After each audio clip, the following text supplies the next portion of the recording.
पर्यावरण शिक्षा यानी बीएड सेकेंड ईयर का जो ऑप्शनल पेपर है उसमें वन संसाधन के बारे में पढ़ेंगे। तो सबसे पहले हम वनों की वर्तमान स्थिति जान लें कि क्या है। यानी विश्व के कुल लगभग 13 बिलियन सतही भूभाग पर 4.244 मिलियन हेक्टेयर यानी 32.6% में वन क्षेत्र 1950 में मापे गए थे। यानी 1950 में मापने के बाद फिर 25 वर्ष बाद 1975 में केवल 12% ही रह गए। यानी 25 वर्ष बाद 36% से घटकर 12% रह गए। यानी कितना कम हो गए। भारत में भी वन क्षेत्र 1999 में केवल 67.73 मिलियन हेक्टेयर क्षेत्र में 19.39% ही शेष रहे हैं, जो प्रतिवर्ष लगभग 1.5 मिलियन हेक्टेयर की गति से कम हो रहे हैं। कल्पना करें कि यदि सही गति वनों के कम होने की रही, यानी ऐसी ही गति रही, तो संपूर्ण विश्व और उसके अलग अलग देशों की वन्य स्थिति कितनी दयनीय हो जाएगी, यह सोचने और चिंतन का विषय है। इसके बाद भारत के घटते वन क्षेत्रों का ध्यान में रखते हुए एक आयोग यानी राष्ट्रीय कृषि आयोग, नेशनल एग्रीकल्चर कमीशन, जिसे शॉर्ट में एनसीए बोलते हैं, की स्थापना राष्ट्रीय स्तर पर 1970 में की गई थी। इस आयोग ने अपना अंतिम प्रतिवेदन 1976 में प्रस्तुत किया था। इस रिपोर्ट में एक ऐसे कार्यक्रम की अनुशंसा की गई थी जिससे ग्रामीण भारत की सामाजिक, आर्थिक, सांस्कृतिक स्थितियों से संपूर्ण परिवर्तन लाया जा सके। वनों की स्थिति सुधारने और अधिक से अधिक भूभाग पर वृक्षारोपण करना इस एनसीए की अनुशंसाओं का मुख्य लक्ष्य था। यानी इससे आयोग ने सामाजिक वानिकी का नाम भी दिया। इस कार्यक्रम में आम जनता की भागीदारी, सहयोग और साझेदारी प्रमुख स्थान रखती है। इसलिए इसे जनता का, जनता द्वारा और जनता के लिए कार्यक्रम भी कहा जाता है। इसी सहभागिता के आधार पर सामाजिक वानिकी कार्यक्रम को सामुदायिक वानिकी कार्यक्रम भी कहा जाता है। इसके बाद यानी एनसीए ने, यानी जो 1970 में एक आयोग बनाया था, राष्ट्रीय कृषि आयोग, अपने कार्य में यह विशिष्ट लक्ष्य रखा था। क्या रखा था?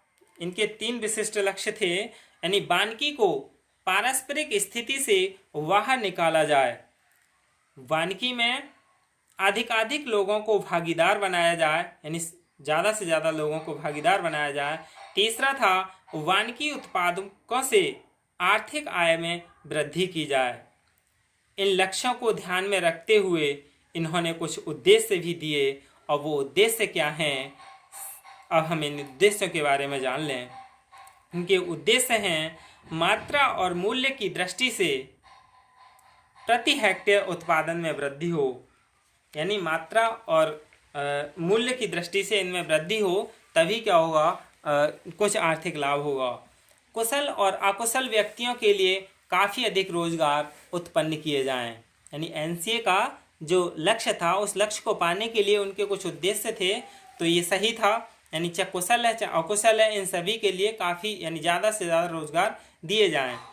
पिछड़े क्षेत्र तथा आदिवासी जनजाति आबादी जिनकी वृद्धि और विकास वन प्रक्रियाओं पर ही निर्भर है, को पर्याप्त सहायता दी जाए। वनों के कच्चे माल पर आधारित बहुत सारे उद्योगों की स्थापना तथा उनमें वृद्धि की जानी चाहिए। लकड़ी तथा लकड़ी उत्पाद के लिए निर्यात व्यवस्था की जाए। यानी जो हमारे यहाँ लकड़ी है उसका निर्यात किया जाए, जिससे कि कुछ आर्थिक स्थिति मजबूत हो सके। अन्य क्षेत्रों में भी रोजगार के सतत अवसर खोजे जाएं, यानी कंटिन्यू अवसर देते रहने चाहिए। ग्रामीण क्षेत्र के प्रत्येक व्यक्ति की वन उपज में भागीदारी हो।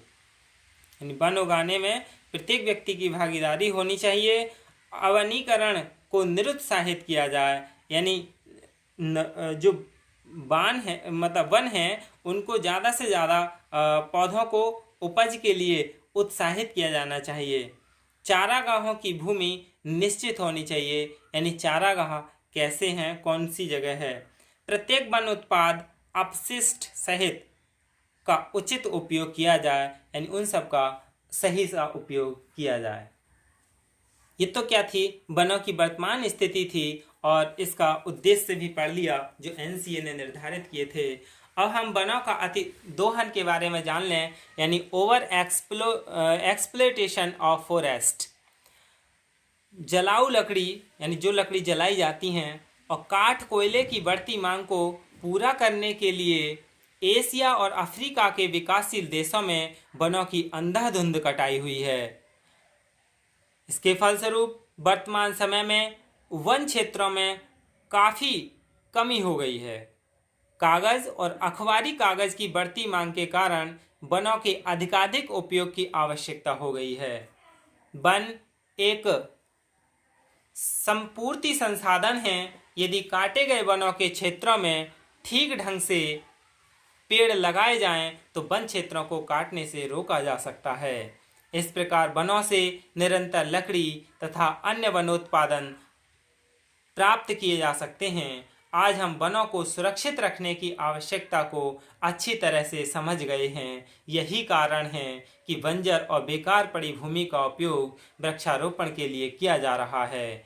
वनों के खाली हो गए क्षेत्रों में सुनियोजित ढंग से पेड़ लगाकर तथा वनों के उपयोग को नियंत्रित करके वनों से प्रतिवर्ष लकड़ी प्राप्त की जा सकती है।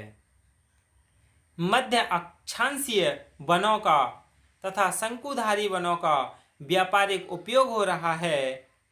नॉर्वे, स्वीडन, फिनलैंड और कनाडा बड़ी मात्रा में कागज़ और अखबारी कागज़ का निर्यात करते हैं। संयुक्त राज्य अमेरिका तथा रूस में महत्वपूर्ण वन संसाधन हैं। विषुवतीय प्रदेशों के सघन वनों का व्यापारिक उपयोग नहीं हो पाया है।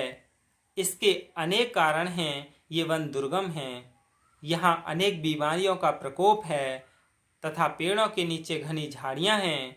भारत तथा दक्षिण पूर्व एशिया के मानसूनी वनों में सागौन, रोजवुड, महोगनी और चंदन के मूल्यवान वृक्ष उगते हैं।